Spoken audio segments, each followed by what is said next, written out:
আসসালামু আলাইকুম, welcome to my channel the yum platter. আজকের রেসিপি খুবই মজাদার আর আধুনিক একটি রেসিপি, তা হলো মৌচাক বিবিখানা পিঠা। তো একবার এই পিঠা বানিয়ে খেলে আপনারা আশা করি বারবারই বানিয়ে খেতে চাইবেন, এরকম মজার একটি পিঠা। তো চলুন চলে যাই মূল রেসিপিতে। চুলায় একটি প্যান বসিয়ে তাতে 1 কাপ পরিমাণ চিনি দিয়ে দিয়েছি। চুলাটা মিডিয়াম করে রেখে চিনিটা ক্যারামেল বানিয়ে নিতে হবে। তো প্রথমে কিন্তু আমি চিনি দিয়ে পানি দিইনি, একদম তলা থেকে যখন ক্যারামেল হয়ে আসছে তখন আমি এই চিনিটা নাড়তে থাকবো। তো চুলার জালটা মিডিয়ামে রেখে কিছুক্ষণ নাড়ার পর এরকম চিনিটা গলে যাবে আর পুরাটাই ক্যারামেল হয়ে যাবে।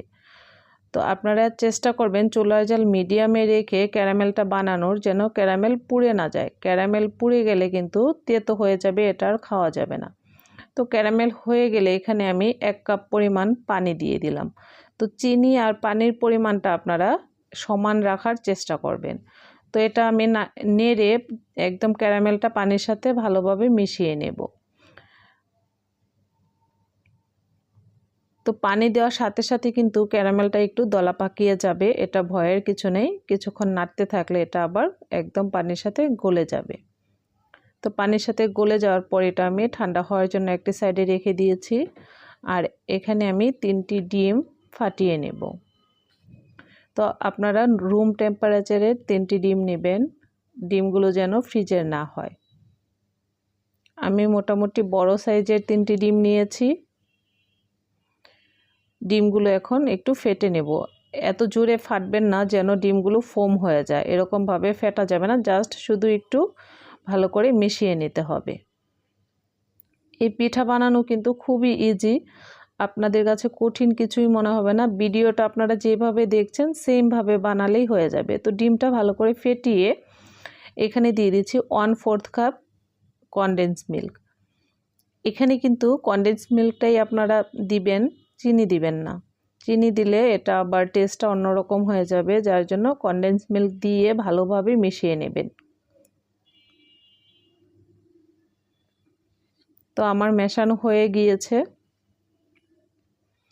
এখানে এখন আধা কাপ দিয়ে দিচ্ছি সাবুদানার গুঁড়া আর আধা কাপ দিয়ে দিচ্ছি ময়দা। ময়দা আর সাবুদানার গুঁড়ার দুইটা সমান পরিমাণে নিয়েছি। 1 চা চামচ দিয়ে দিয়েছি বেকিং পাউডার, আধা চা চামচ দিয়েছি বেকিং সোডা।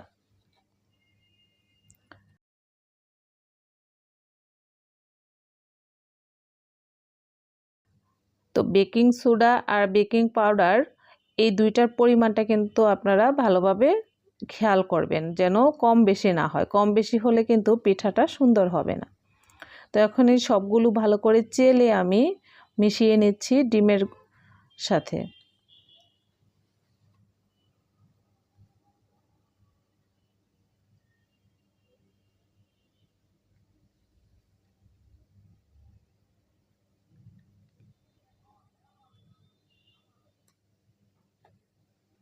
এটা যখন মিশিয়ে এরকম গোলার মতো হয়ে যাবে তখন এখানে ঠান্ডা ক্যারামেলটা দিয়ে দিতে হবে। তো ক্যারামেলটা কিন্তু আপনারা ঠান্ডা হলে তারপর দিবেন, গরম ক্যারামেল এখানে দেওয়া যাবে না, দিলে এটা দলা পাকিয়ে যাবে আর আপনাদের বিবিখানা পিঠাটা হবে না। তো ক্যারামেলটা দিয়ে আমি এটা ভালোভাবে ক্যারামেলের সাথে মিশিয়ে নেব। সাবুদানার গুঁড়াটা কিন্তু আপনারা ব্লেন্ড করে নিলেই সুন্দরভাবে গুঁড়া হয়ে যাবে। আপনারা একটা চালনি দিয়ে চেলে তারপর এটা ব্যবহার করতে পারবেন। তো আমি এটা সবটা ভালোভাবে মিশিয়ে নিয়েছি। এখন দিয়ে দিচ্ছি 1/4 কাপ সয়াবিন তেল।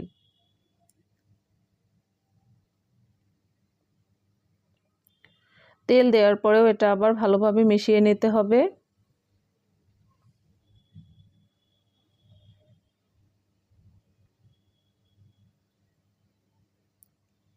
তো আমার এটা মেশানো হয়ে গিয়েছে, এখন এটা আমি রেখে দিচ্ছি। এখানে একটি কেক বক্স নিয়েছি। তো এই বক্সে আমি একটি প্যাডের কাগজ গোল করে কেটে সয়াবিন তেল মেখে নিয়েছি।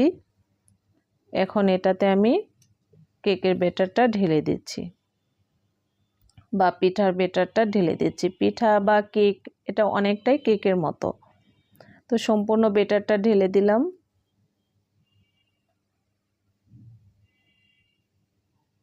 তো চুলায় কিন্তু আমি ডাবল তাওয়া দিয়েছি, একটি রুটি বেলার তাওয়া দিয়েছি, তার উপরে আরেকটি হাঁড়ি বসিয়ে দিয়েছি, যে হাঁড়িটাতে আমার এই কেকের মোলটা ঢুকবে এরকম একটি হাঁড়ি দিয়েছি। তো চুলার জাল মিডিয়াম করে দিয়ে কেকের মোলটা আমি হাঁড়িতে বসিয়ে দিয়েছি। বসিয়ে আমি কিন্তু ঢাকনা দিয়ে ঢেকে দিইনি, এটা আমি খোলা রেখেছিলাম। তো উপরটা এরকম দেখতেই পাচ্ছেন আপনারা, খুব সুন্দরভাবে ছিদ্র ছিদ্র হয়েছে। তো 1 ঘন্টার উপরের মতো লেগেছে আমার এটা বেক করতে। তো একটি টুথপিক অথবা হাতের কাছে আপনাদের ছুরি থাকলে ছুরি দিয়েও হবে, একটু চেক করে নেবেন যে ভিতরটা হয়েছে কিনা। তো হওয়ার পর আমি এটা ঠান্ডা হলে আনমোল্ড করে নেব। তো সাইড থেকে ছুরি দিয়ে একটু ছাড়িয়ে নিচ্ছি। এটার কালারটাও কিন্তু অনেকটা মৌচাকের যে মৌচাকের বাসার মতোই কিন্তু হয়েছে। পিঠাটা কিন্তু খেতে খুবই মজা। আপনারা বাসায় এই পিঠা বানিয়ে খাবেন আর আমাকে কমেন্ট করে জানাবেন যে আপনাদের পিঠা কীরকম হলো। আর আজকের রেসিপি ভালো লাগলে একটি লাইক দিতে ভুলবেন না। তো আমি পিঠাটা আনমোল্ড করে উপর থেকে বেকিং পেপারটা উঠিয়ে নিচ্ছি।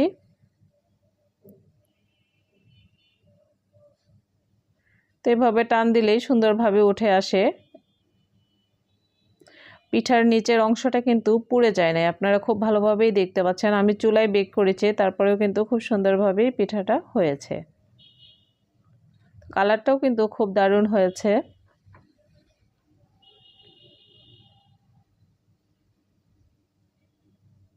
এখন আমি মাঝখান দিয়ে কেটে নিচ্ছি, আপনারা আপনাদের পছন্দ অনুযায়ী কেটে নেবেন। আমি আমার পছন্দ অনুযায়ী কেটে নিচ্ছি পিঠা।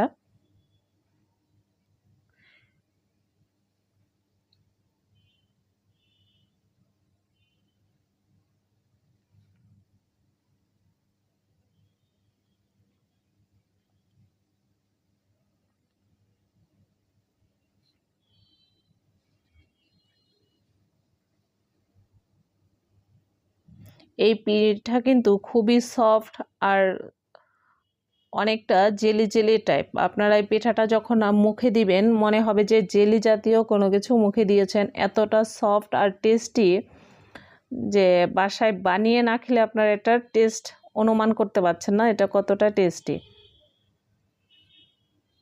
দেখেও যতটা লোভনীয় লাগছে, এটা খেতেও কিন্তু তার চেয়ে বেশি লোভনীয়।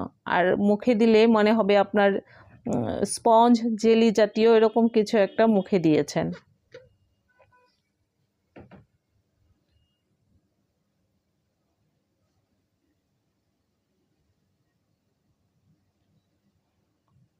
কাছ থেকে দেখলে কিন্তু বোঝা যাচ্ছে যে জেলি জেলি যে একটা ভাব আছে, এটা কিন্তু দেখেই বোঝা যাচ্ছে। আর এই জেলির মতো টেক্সচার আসার কারণ হলো আপনার আমরা যে সাবুদানার গুঁড়াটা ইউজ করেছে সেটার কারণে। তো আপনারাও চেষ্টা করবেন সাবুদানাটা দিতে, সাবুদানা না দিলে কিন্তু এই পিঠাটা হবে না। তো এটা ছেঁড়ার পর কিন্তু আপনারা দেখতে পাচ্ছেন কতটা তুলোর মতো হয়েছে, দেখে বোঝা যাচ্ছে যে ভিতরটা কতটা সফট।